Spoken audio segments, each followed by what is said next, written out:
Hello friends, कैसे हैं आप सभी। उम्मीद करते हैं कि आप सभी अच्छे होंगे। आज हम लोग निर्देशांक ज्यामिति का प्रश्नावली 7.3 पढ़ेंगे, जिसका क्वेश्चन नंबर 3 शीर्ष हमें दिया गया है। त्रिभुज की भुजाओं के मध्य बिंदुओं से बनने वाले त्रिभुज का क्षेत्रफल ज्ञात कीजिए। फ्रेंड्स, हमें एक त्रिभुज दिया है, जिसका निर्देशांक हमें पता है। 0 और -1 है, 2 1 है और 0 3 है। हम क्या करते हैं, मान लेते हैं A, B और C। फ्रेंड्स, हमें कहता है कि A और B के मध्य बिंदु, B और C के मध्य बिंदु, A और C के मध्य बिंदु से बनने वाले त्रिभुज का क्षेत्रफल ज्ञात कीजिए। तो हम मान लेते हैं ए बी का मध्य बिंदु P है, बी सी का मध्य बिंदु Q है, ए सी का मध्य बिंदु R है। तो जब A और B का मध्य बिंदु P है तो हम मध्य बिंदु का फॉर्मूला लगाकर P Q R का निर्देशांक ज्ञात करेंगे। तो हम सबसे पहले P बिंदु का निर्देशांक ज्ञात करेंगे। इसके लिए हम मान लेते हैं ये x1 है, ये y1 है, ये x2 है और ये y2 है। तो P का निर्देशांक मध्य बिंदु का हमारा फॉर्मूला होता है x1 + x2/2 y1 + y2/2। अब x1 का मान 0 प्लस x2 का मान 2/2, y1 का मान -1 प्लस y2 का मान 1/2। 0 में 2 जोड़ेंगे तो 2 और 2/2, -1 प्लस 1 0, तो 0/2। काटेंगे तो 1, अर्थात 1 और 0। हमें P का जो निर्देशांक मिला वो 1 और 0 मिला। इसी तरह हम लोग BC के मध्य बिंदु Q का निर्देशांक निकालेंगे। Q का निर्देशांक formula x1 + x2/2 y1 + y2/2। अब मान रखेंगे। अब हम क्या करते हैं, इसे x1 y1 और इसे x2 y2 मान लेते हैं। तो x1 के मान हो गया 2 प्लस x2 का मान हो गया 0/2, y1 का मान हो गया 1, y2 का मान हो गया 3/2। अब इसे हल कर लेते हैं। 2 में 0 जोड़ेंगे तो 2/2, 1 और 3 4/2। काटेंगे तो 2 × 2 1, 2 दूना 4, अर्थात 1 और 2। हमें Q का जो निर्देशांक मिला वो मिल गया 1 और 2। अब हम क्या करते हैं, इसी प्रकार A और C के मध्य बिंदु R का निर्देशांक निकालेंगे। तो R का निर्देशांक फॉर्मूला हो जाएगा x1 + x2/2 y1 + y2/2।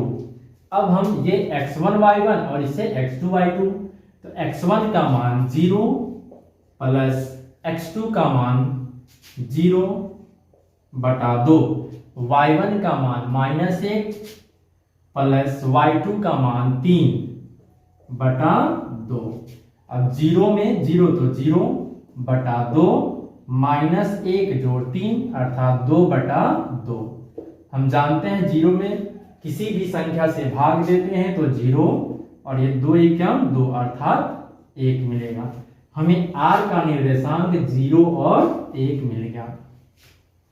Friends, हम लोग अभी PQR का निर्देशांक निकाल लिए हैं।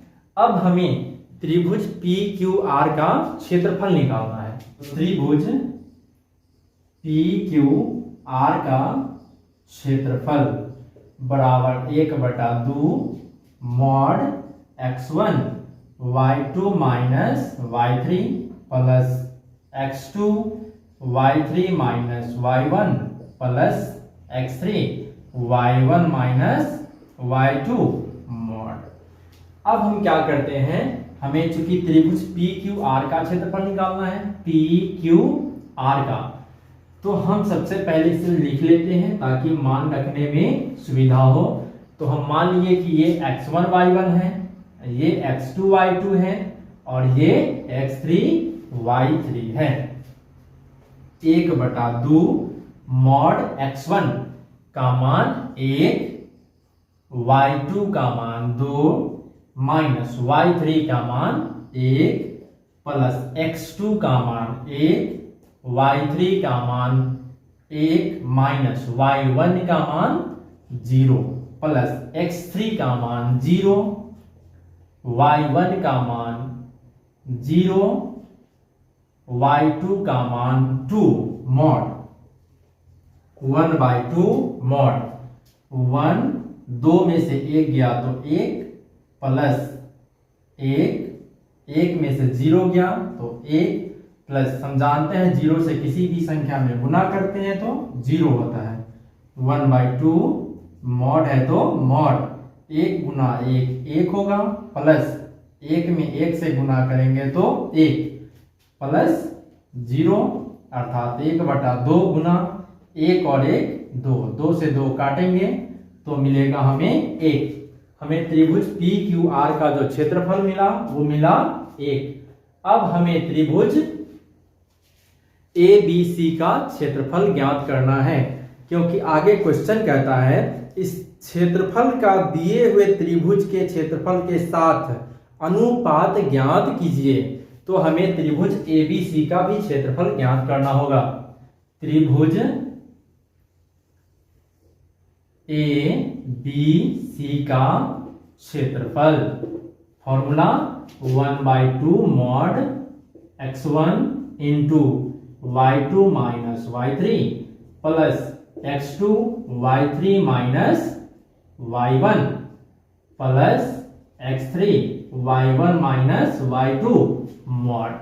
हम यहां भी मान लेते हैं ये x1 है, ये y1 है, ये x2 है, ये y2 है, ये x3 है और ये y3 है। हम इसे मिटा देते हैं ताकि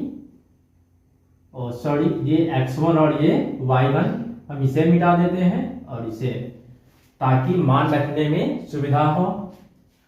1/2 मॉड x1 का मान 0, y2 का मान 2 माइनस y3 का मान 3 प्लस x2 का मान 2, y3 का मान 3 माइनस y1 का मान -1 प्लस x3 का मान 0, y1 का मान -1 माइनस तो माइनस y2 का मान 1 मॉड 1/2।